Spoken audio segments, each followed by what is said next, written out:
अब हम स्टार्ट करेंगे बेटा मई जून 2017 variance 42 ATP.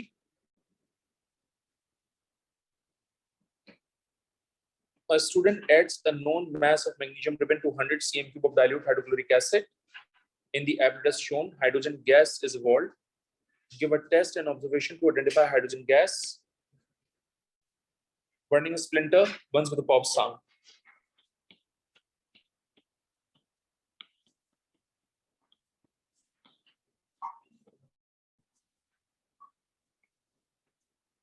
Burns with a pop sound. Name apparatus A and B. A जो है वो conical flask है और B जो है वो gas syringe है. What volume of hydrogen gas is collected in B? बेटा ये 40 है और ये 50 है, तो ये हो जाएगा 42, 44, 46 cm3. ठीक है. B part 1. A student is asked to produce a dry sample of hydrogen by passing it through a drying agent. The direction of flow of gas through the apparatus is shown by the arrow. ठीक है. Okay. Which apparatus X, Y or Z should be used? Y. Apparatus Y. मैंने आप लोगों को experimental techniques में ये बातें सिखाई हैं, आपके रजिस्टर में डायग्राम्स बनी नहीं है कि जिस गैस को आपने ड्राई करना होता है उसकी डिलीवरी ट्यूब ड्राइंग एजेंट में डिप होनी चाहिए और दूसरी वाली डिलीवरी ट्यूब को ड्राइंग एजेंट से बाहर होना चाहिए ताकि गैस का कलेक्शन ड्राई फॉर्म में हो जाए. समझ आ रही है बात? So this is the correct arrangement. ये भी गलत है अरेंजमेंट और ये भी गलत है. Explain your answer.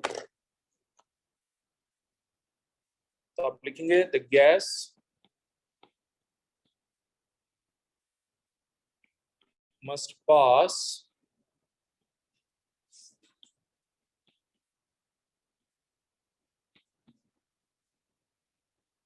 through the drying agent. Explain why the student should not be able to produce a dry sample of the gas using the apparatus below. क्योंकि इसमें जो गैस है वो ट्यूब में एंटर होगी और यहां से वापस चली जाएगी, तो ड्राइंग एजेंट के साथ कांटेक्ट में नहीं आएगी, ड्राई नहीं हो सकेगी, मॉइस्टी रहेगी. ठीक है. तो हम यहाँ पर क्या लिखेंगे?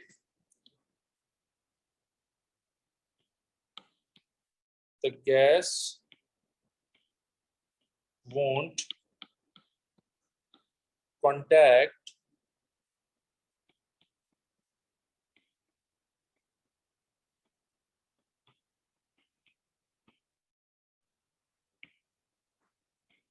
with the drying agent. ठीक है. And can enter into the tube.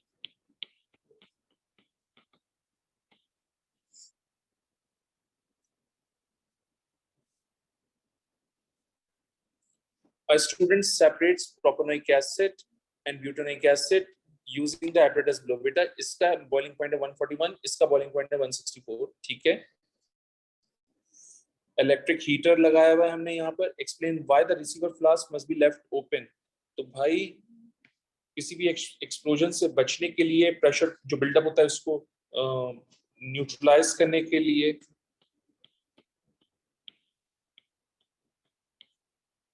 to prevent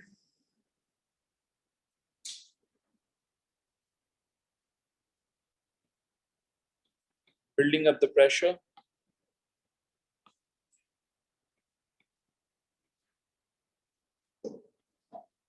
What is the reading on the thermometer when the first few drops of liquid appear in the receiver flask? जिसका boiling point कम होगा वो सबसे पहले collect होगा. तो 141.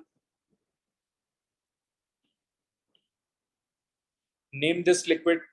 141 किस लिक्विड का नाम है? प्रोपेनोइक एसिड का. लिख दीजिए propanoic acid.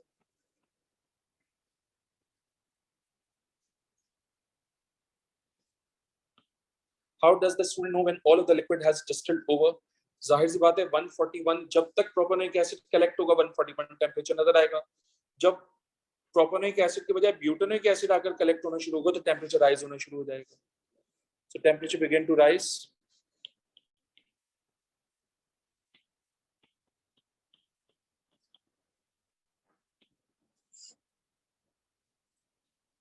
State a safety item that the student should use when doing this experiment। आप जानते हैं सारे के सारे एसिड्स कोरोसिव होते हैं, तो wear goggles and gloves।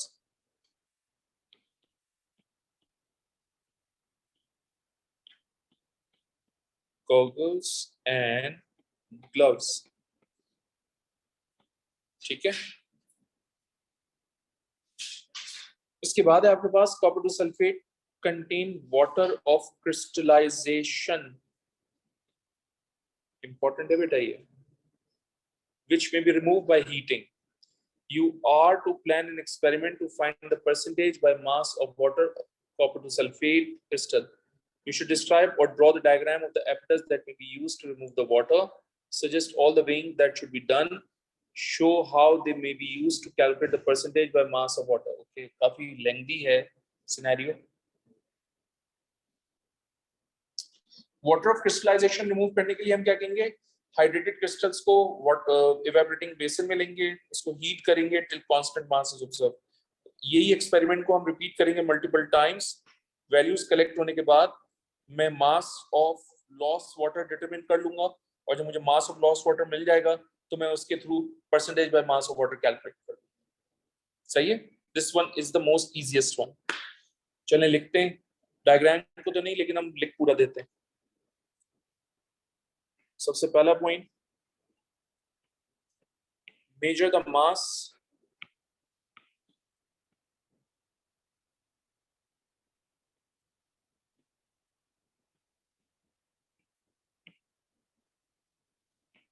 hydrated crystal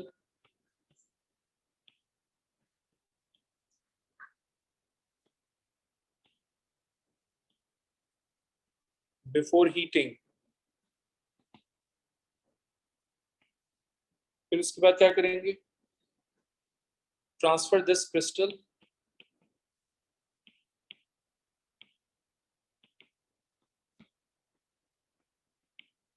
to the evaporating basin.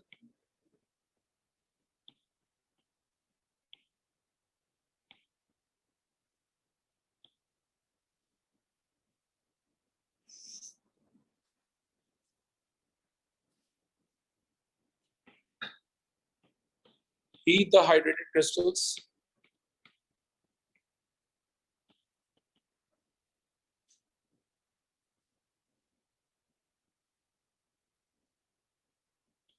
so that water has been lost।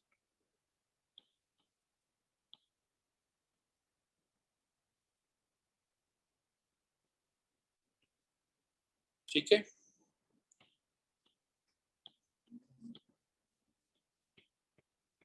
reweigh the crystals and reheating till constant mass is observed।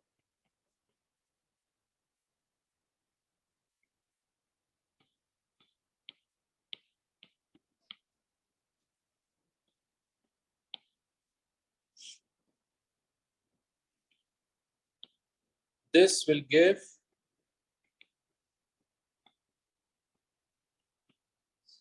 loss of water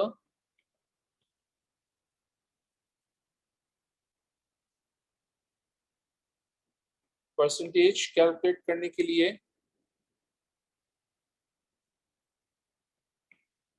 loss in mass of water को divide करेंगे आप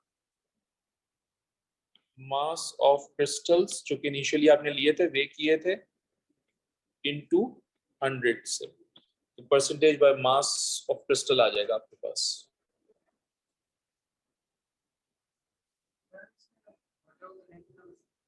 कैसे collect करोगे बेटा बताओ जरा। हाँ, जब हीट करते हैं हम तो वाटर जो है वो इवेपोरेट हो जाता है ट्यूब से। भाई वो छोटी सी ट्यूब होती है, उसमें कंडेंसर नहीं लगेगा।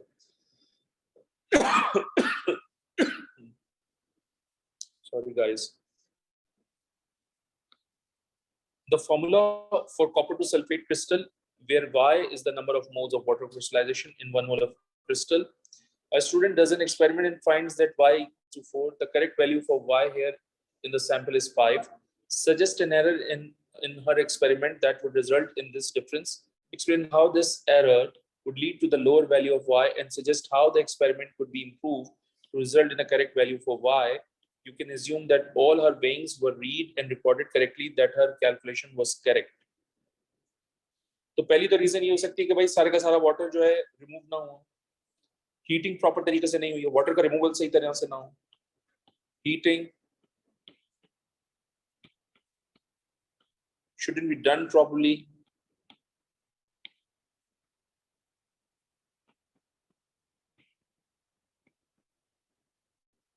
and some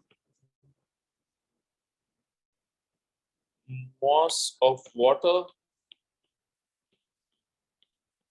is still left. ठीक है,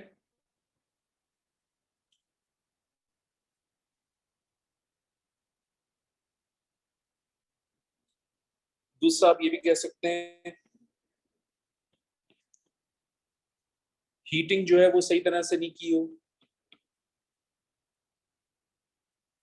अच्छा, ये तो मैंने कह दिया।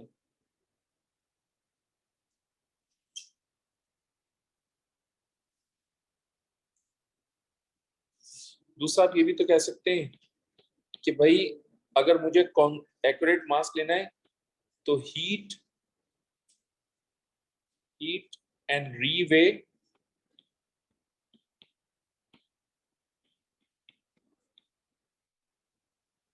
till constant mass is observed.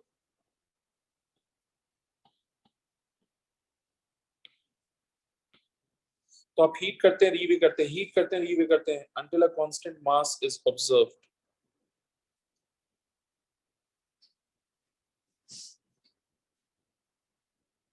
सही है ना?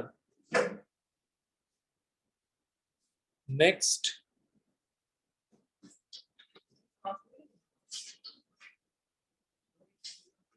तीनों heating shouldn't be done properly, एक मार्क हो गया, जिसकी वजह से वाटर लूज नहीं हुआ। दूसरा mark,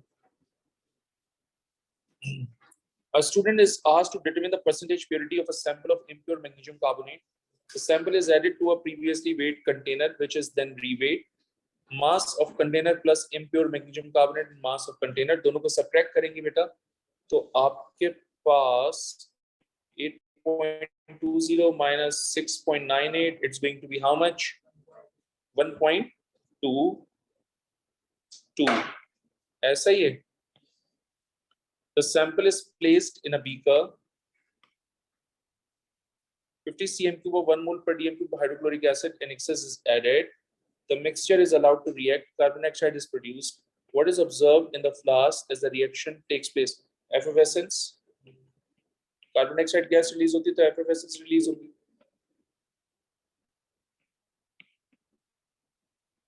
Effervescence is seen. When the reaction has finished, the solution is made up to 250 cm³ with distilled water. This is solution V. Name the apparatus should V be prepared. Volumetric flask. आप जानते ना, volumetric flask use की जाती है जब भी dilution की जाती है। ठीक है, using a pipette 25 cm³ of V is transferred into the conical flask. Name a safety item that the student should attach to the pipette and suggest why it is used. आपको पता है pipette filler कहते हैं इसको।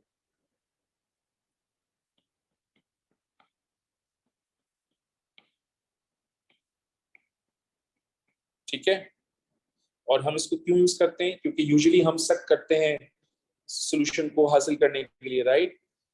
जब solution को सक करते हैं तो वो हमारे माउथ में भी चला जाता है, which is also bad health.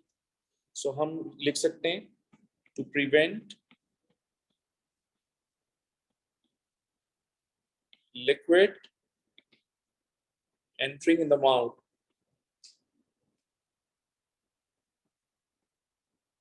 the S entering the mouth. ठीक है, अलर्ट रहना। A few drops of methyl orange indicator are added into the conical flask.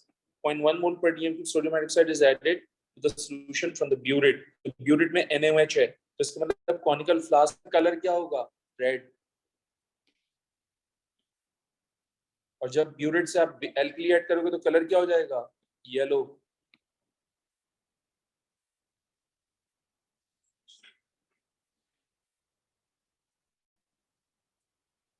Okay.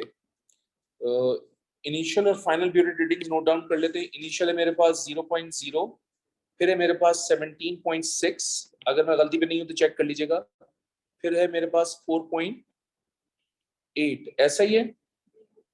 हाँ बेटा. उसके बाद है 24.1, तो डिफरेंस आ जाएगा यहाँ 24.1.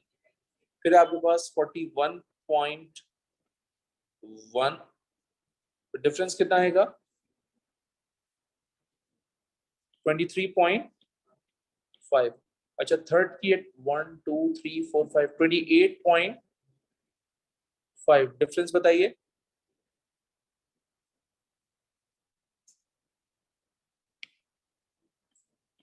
23.7. तो ये दोनों बेस्ट हाइड्रेशन रिजल्ट्स हैं, और इनका जो एवरेज वॉल्यूम होगा वो ऑब्वियसली 23.6 होगा. वो आपसे कह रहे हैं calculate the number of moles of sodium hydroxide in the average volume of 0.1 mole per dm cube NaOH. यार ये तो बहुत आसान है. 1000 cm क्यूब में आपके पास NaOH के कितने मोल्स हो गए? 0.1 मोल. और एवरेज वॉल्यूम आपके पास कितना है? 23.6 cm क्यूब. बताइए उसमें कितने मोल्स हो जाएंगे? बताओ बच्चे पार्टी, उसमें कितने मोल्स हो जाएंगे?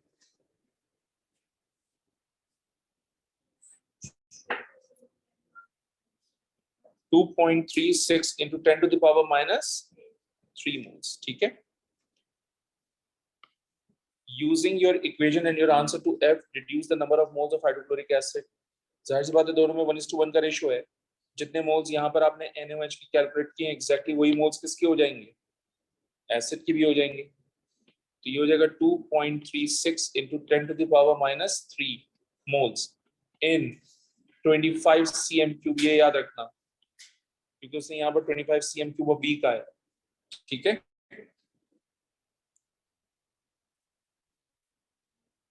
आगे चलें. Calculate the number of moles of hydrochloric acid in 250 cm cube of we.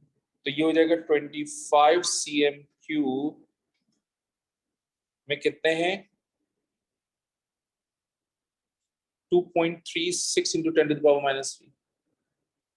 2.36 into 10 to the power minus 3 moles. So अगर 250 cm क्यूब है तो बताइए बेटा आंसर क्या होगा?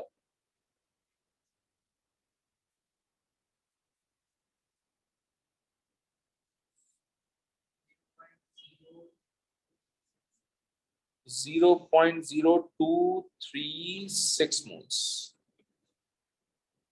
ठीक है. फिर वो कह रहे हैं आपसे 50 cm क्यूब और 1 मोल per dm cube hydrochloric acid contain 0.050 moles of HCl. Okay, उन्होंने खुद से निकाल के दे दिया मैं HCl. Subtract your answer to H from this to determine the number of moles of hydrochloric acid that reacts with the sample of magnesium carbonate. So बेटा आपके पास है 0.0500 minus 0.0236. तो बताइए आपके पास मोल्स कितने आ जाएंगे?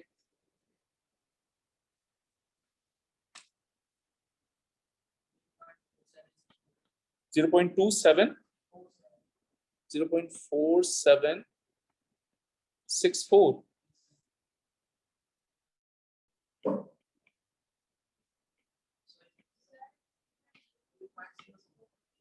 0.0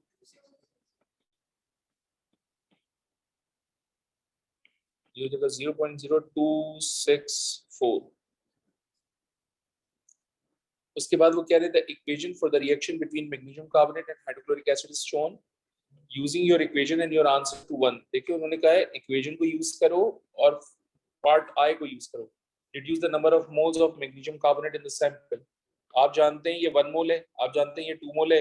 आपने इतने मोल्स HCl के कैलकुलेट किए, डिवाइड बाय 2 करेंगे तो आंसर आ जाएगा. ये हो जाएगा मैग्नीशियम कार्बोनेट एंड HCl। ये 1 मोल है, ये 2 मोल है।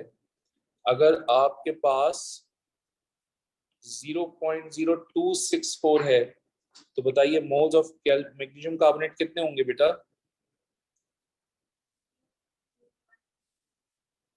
0.0132। Calculate the mass of magnesium carbonate in the sample.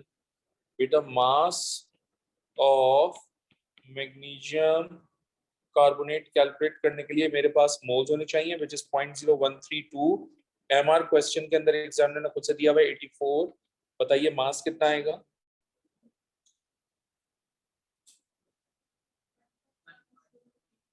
1.1088 ग्राम। यहाँ लिख दीजिए 1.1088 ग्राम।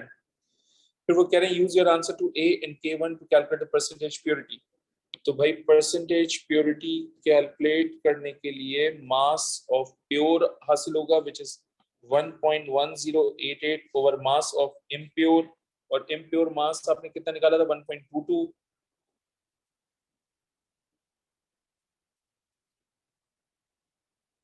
इंटू 100। बताइए आंसर क्या होगा?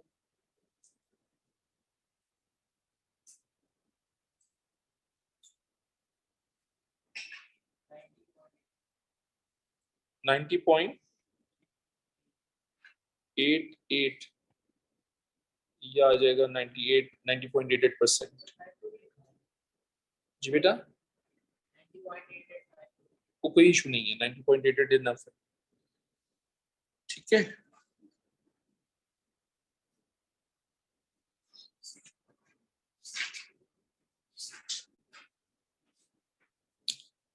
you are provided with aqueous solution of 4 different metal sulfates. Using reagents that are available in a laboratory, suggest a test that could be done to confirm the presence of sulfate ions in each of the 4 solution. बेटा ये तो बहुत आसान है। अगर आपने sulphate ion को test करना हो तो आप क्या करोगे? बेरियम क्लोराइड ऐड कर दोगे।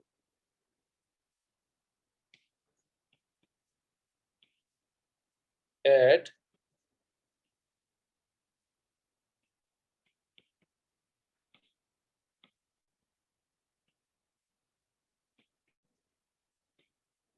acidified solution of barium chloride, white precipitates are formed.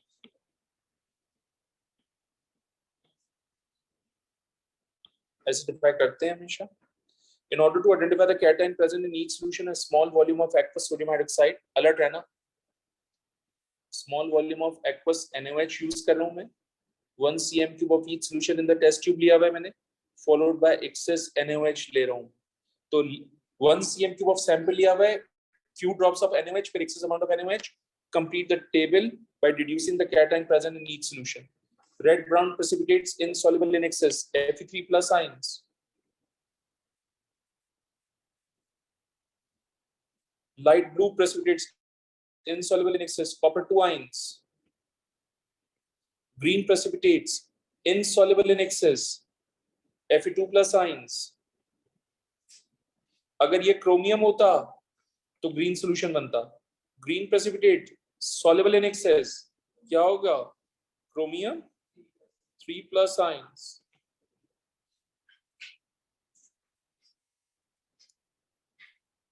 सही है बेटे?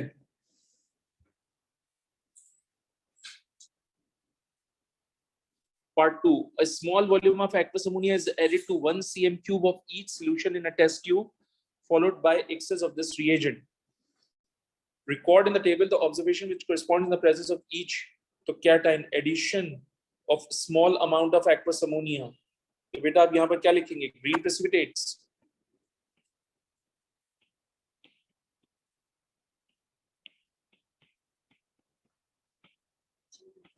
और addition of an excess of aqueous ammonia में क्या लिखेंगे? Precipitates remains insoluble.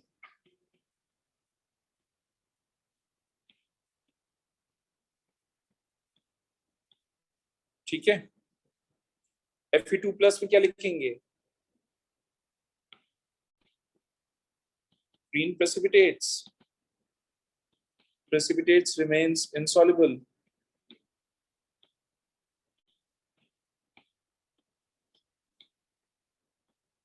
copper 2 plus, blue precipitates.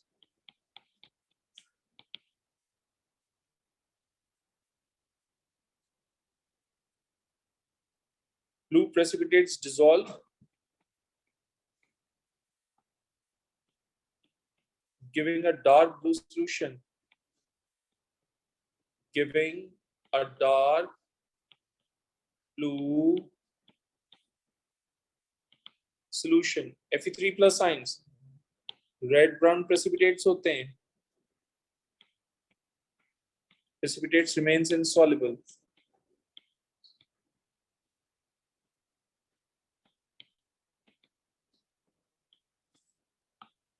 सही है?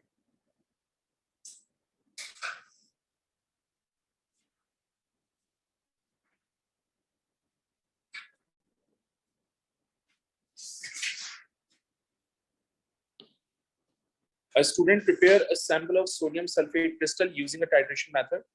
The student transferred 25 cm cube of 1 mole per dm cube NaOH to a conical flask. Remember, volume or concentration of NaOH is given and NaOH has to be in the conical flask. Add dilute sulfuric acid from the burette. इसका मतलब burette में sulfuric acid है, conical flask में NaOH है. After each addition of sulfuric acid, the student records the pH of the solution measured by a pH meter. The apparatus and table of the results are shown. ठीक है, याद रखना ये value given है यहाँ पर pH metre पे. तो volume of sulphuric acid against pH दिया हुआ है आपको. अब वो अब आपसे कह रहे हैं plot the points on the grid, draw a smooth curve showing all the points, extend your line to cross the y. जनाब ये होगा आपका स्मूथ कर्व, और ये स्केल से नहीं बनेगा, ये स्केच होगा बकायदा. ठीक है, इसको कहते हैं टाइट्रेशन कर्व. मैंने कल भी बनाया हुआ था, कल भी बना हुआ था, वो आपकी किस्मत है.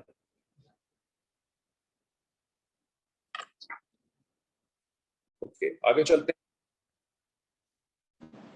अलर्ट रहना. Use the graph to answer the following question. What is the pH of 25.01 mole per dm cube sodium hydroxide? बेटा ग्राफ स्टार्ट कहां से हुआ है? इस पॉइंट से स्टार्ट हुआ है. तो ये pH किसको रिप्रेजेंट कर रहा है? ग्राफ 13.9 को रिप्रेजेंट कर रहा है, क्योंकि 14 तो वो दिखा रहा है ना. ये देख रहे हैं आप? मैं इसका एक डिफरेंट कलर यूज कर दूं. ये डिफरेंट कलर हो गया. तो ग्राफ इनिशिएट हुआ 13.9 से. तो फिर क्या बनेगी? What is the pH of the solution when 15 cm cube of acid is added? जब 15 cm cube of acid add करोगे तो pH of solution कितनी आएगी? ये है 15.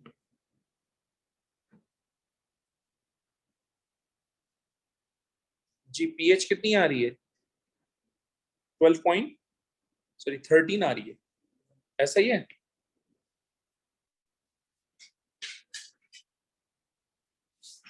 एक मिनट मैं जरा बता दूं बेटा आपको.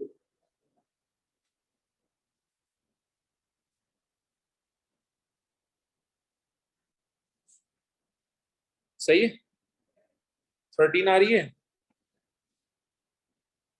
The whole वाला 13. बोले yes or no? Okay. आगे चलें. At the end of the titration, the pH changes rapidly when only a small volume of acid is added. Use your graph to suggest the pH of the solution at this end point. End point के ऊपर pH of solution क्या होगा? pH of solution हमेशा क्या होता है? 7 होता है. 7 लिखो यहाँ.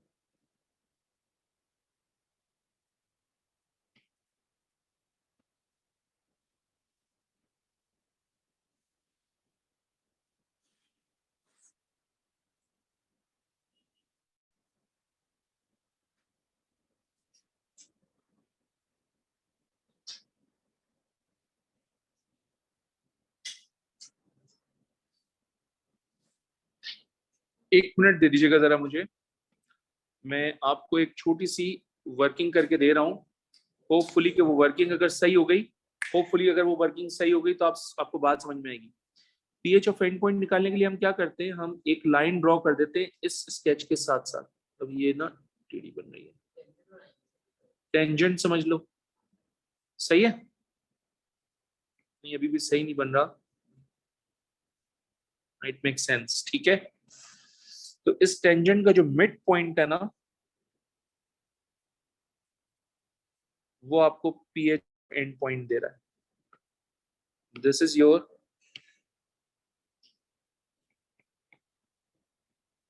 PH of and point. तो आप टेंजेंट ड्रॉ कर दो और पीएच ऑफ एंड पॉइंट निकालो। समझ आ रही है बात? ये 7 आ जाएगी आपके पास।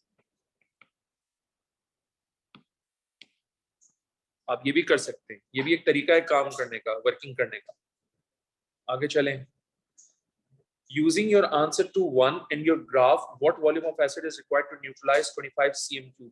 ये देखो, ये रहा वॉल्यूम ऑफ एसिड, ये रहा वॉल्यूम ऑफ एसिड, यहां से ड्रॉप होगा। ये कहां से ड्रॉप होगा? वॉल्यूम ऑफ एसिड ये ड्रॉप होगा।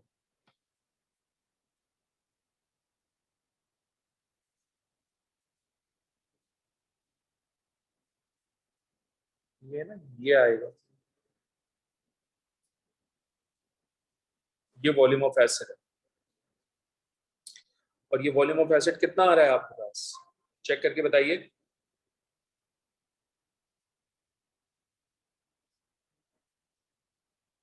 नहीं नहीं, 27, 27 है, 27.5 है मेरे ख्याल से, चेक करो। 28 है, आप चेक कर लो दोबारा से। पक्का 28? ठीक है, सो यहाँ लिख दीजिए 28.0 cm3। Sulfuric acid reacts with sodium hydroxide. Use your equation from your answer to C2. Calculate the concentration of sulfuric acid in the experiment.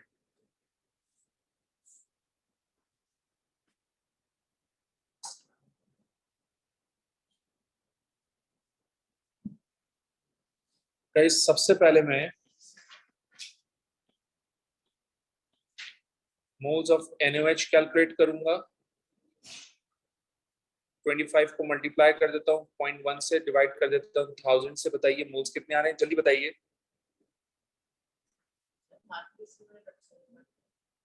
बेटा हमारे पास इस तरह से बना हुआ है ना, मैंने रफ स्केच किया। मैंने कहा था कि 27.5 मुझे लग रहा है, बट आप लोग कह रहे थे 28, मैंने 28। बस ठीक है, जो हमने लाइन बनाई है उसके हिसाब से देखेंगे।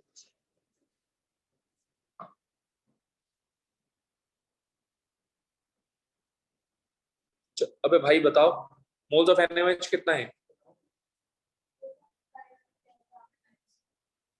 2.5 into 10 to the power minus 3 moles।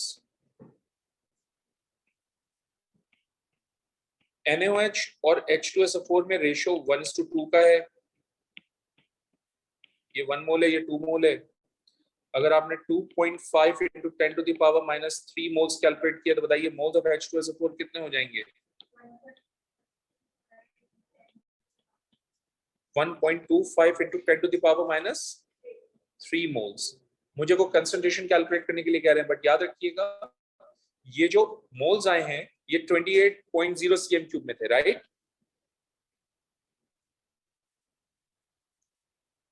तो 28 cm3 of H2SO4 gives you 1.25 into 10 to the power minus 3 moles। अगर मुझे मोल्स को कंसंट्रेशन में कन्वर्ट करना हो तो मैं 1000 cm3 से कंपेयर करूंगा।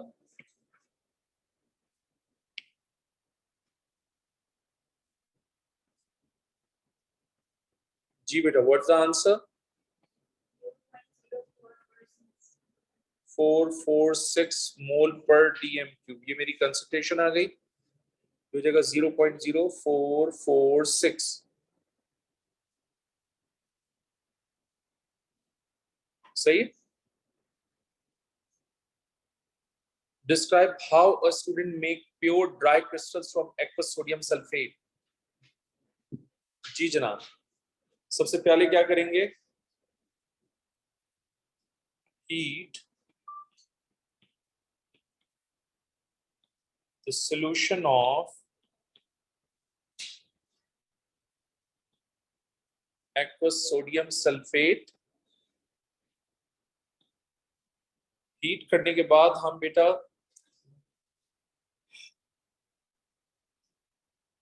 solution needs to be concentrated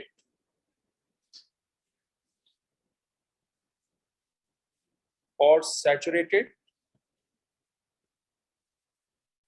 until crystallization takes place.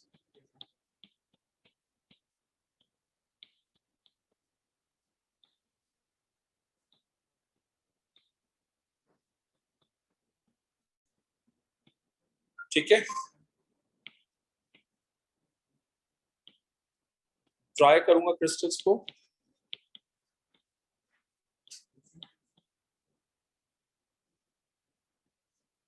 On filter paper.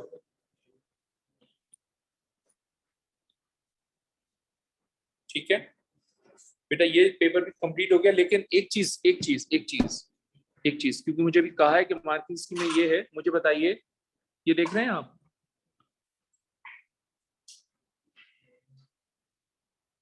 अगर मैं इस लाइन को यहां से ड्रॉ करने के बजाय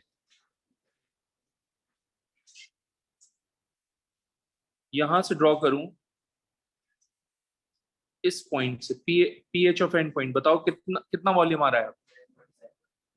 तो बस ये वाला वॉल्यूम है, क्योंकि जब आपने मुझे कहा ना तो मुझे समझ में आई बात कि एग्जामिनर क्या कर रहा है. वो ये, इसका मतलब ये पूरी वर्किंग करवा रहा है वो आपसे. समझ आ रही है? ये इसका मतलब ये पूरी वर्किंग करवाई है एग्जामिनर ने आपसे. जो मैंने करके दिया, एग्जैक्ट करके दिया है काम, तो ये यहां से वर्किंग दो पीएच ऑफ एंड पॉइंट से, और ये वॉल्यूम कितना आ जाएगा? 27.5. ओवरऑल आंसर में मुझे नहीं लगता ज्यादा फर्क पड़ेगा. सही है, ओवरऑल आंसर में मुझे नहीं लगता कि ज्यादा फर्क पड़ेगा. यहां लिख दीजिए 27.5. ठीक है बेटा, just need one sort of correction. Over here we have 1 mole per dm cube, और मैंने यहाँ गलती से 0.1 यूज किया है, and nobody has inform me about that. सारी चीजें बिल्कुल ठीक हैं.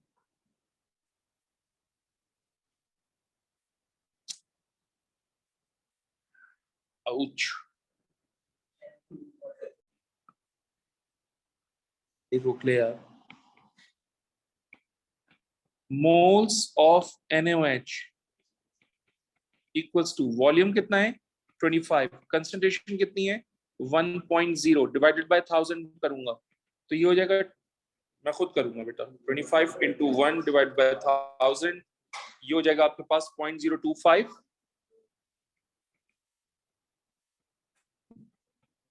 सही है. आप जानते हैं NaOH और H2SO4 2:1 का रेशियो है. अगर ये 0.025 है तो बताइए ये कितना होगा? तो moles of H2SO4 is basically how much? 0.0125.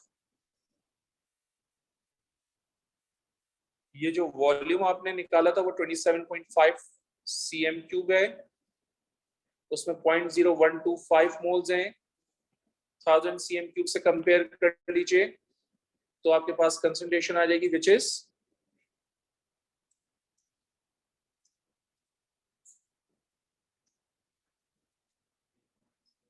0.454 मोल पर DM³. बेटा मेक श्योर कि मैं कैलकुलेशन करूं, आप लोग प्लीज वैल्यूज को देख लें. मैं कहता भी नहीं ना तो ऐसी गलत करके चले जाते.